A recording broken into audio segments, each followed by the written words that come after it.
All right, shalom, shalom. First, I'd like to give all praises and glory to Yahweh, Bahashem Yahushua, Bahashem Ha-Rakah Quadash Ma'amaf. Double honors to the elders apostles, GMS, and also double honors to the elder of the Lionsden Kapahara one. And shalom to you, Akim and Aqua, if you're out there. Who watch the videos and that support us and support the brothers around the four corners of the earth. Y'all help us. Y'all help us in the faith. And help us and push us to do more as well. All right. So I'm coming with you with another Daniel 8 lesson. This is the book of Daniel 8. So we left off on 3 and 4. So I'm gonna read it from there. It says, "Then I lifted up my eye and saw, behold, there stood before the river a ram which had 2 horns, and the 2 horns were high, but one was higher than the other, and the higher came up last." Going back to what? The Medo-Persian Empire, Persia being higher with Cyrus the Great, right? It says, "I saw the ram pushing westward, northward, and southward, so that no beast might stand before him, neither was there any that could deliver out of his hand. But he did according to his will and became great," man. So, with Cyrus the Great, him being that having that biggest kingdom that the world has ever seen, taking Media, Lydia, and Babylon. And it says, verse 5, and this is how the Lord used these chess pieces to show his power ultimately.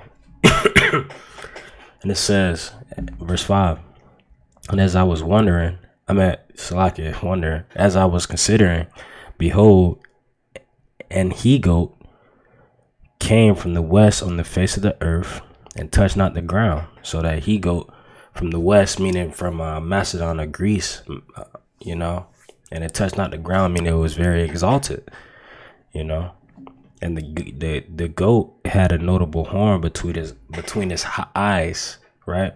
So that notable horn,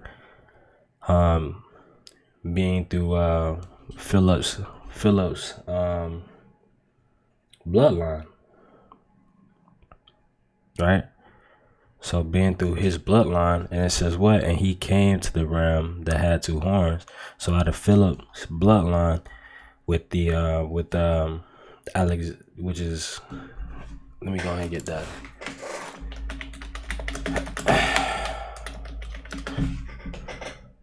All right, Philip the second. Then it says,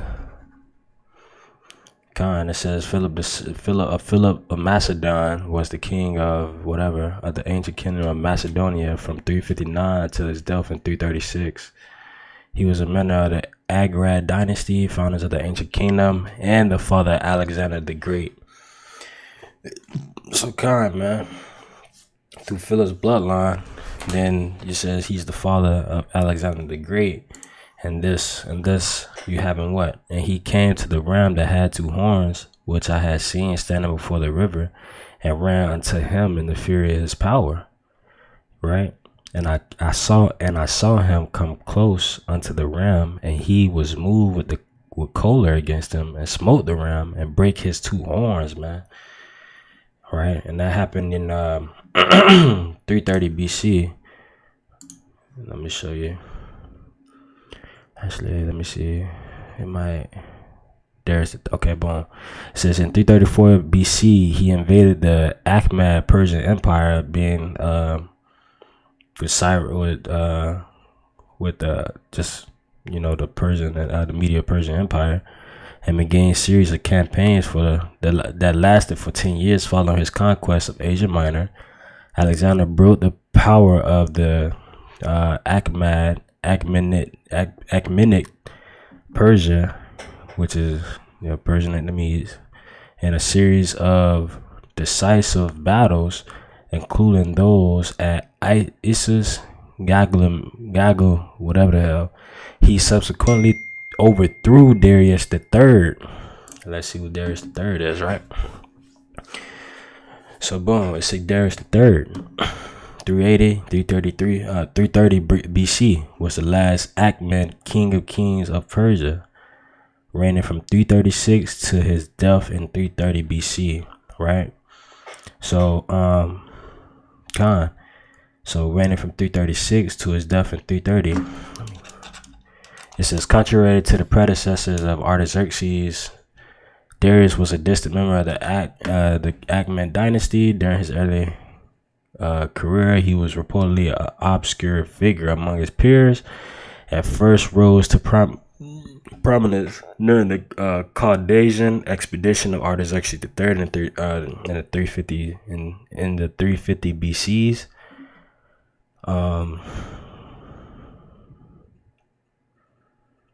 So like, yeah, I thought it said Alexander down here. Hold on.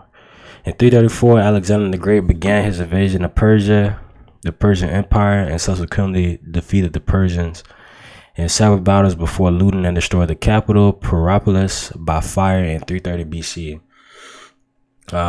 With the Persian Empire now effectively under Alexander's control, Alexander then decided to pursue Darius, right? Before Alexander reached him, however, Darius was killed by his relative, yada yada, right? So he was known as the king that lost the throne. So he was the last one, and that happened in 330 BC, right? As you can see here. So going back to Alexander, you know, so that notable horn being through Philip. Why do they keep doing that? Being through Philip's of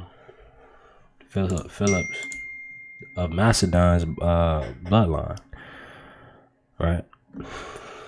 So let's go ahead and reread it. It says Daniel 8:5 now, and as I was considering, behold, a he-goat came from the west on the face of the earth, of the whole earth, and touched not the ground. All right, from Grecia or Macedon, and the goat had a notable horn between its eyes, right, being through Philip's bloodline, and which came Alexander. And it says what? And he came to the ram that had two horns, which I had seen standing before the river, and ran unto him in the furious power, man. Right? And I saw him close. Yeah, what is going on with my mouse? Salakia. It says, and I saw him come close unto the ram, and he was moved with choler against him, smote the ram, break his two horns, and there was no power in the ram to stand before him. But he cast him down to the ground and stamped upon him, and there was none that could deliver the ram out of his hand, man. So that's what the Lord used those Grecians to take down the Medo-Persian Empire in 330 BC with Darius III, who was the last king of Persia, the Persian enemies at that time, right? And he secured that. All right. So I hope that was edifying. I hope, you know, brothers got more clarity on it. Brothers and sisters got more clarity on what that means. And it's not, you know, and it's not, you know, pertaining to what these Christian churches perceive it to be. And I'm also do a separate lesson on that as well. But with that being said, I hope it was edifying, and shalom to all y'all out there. Shalom.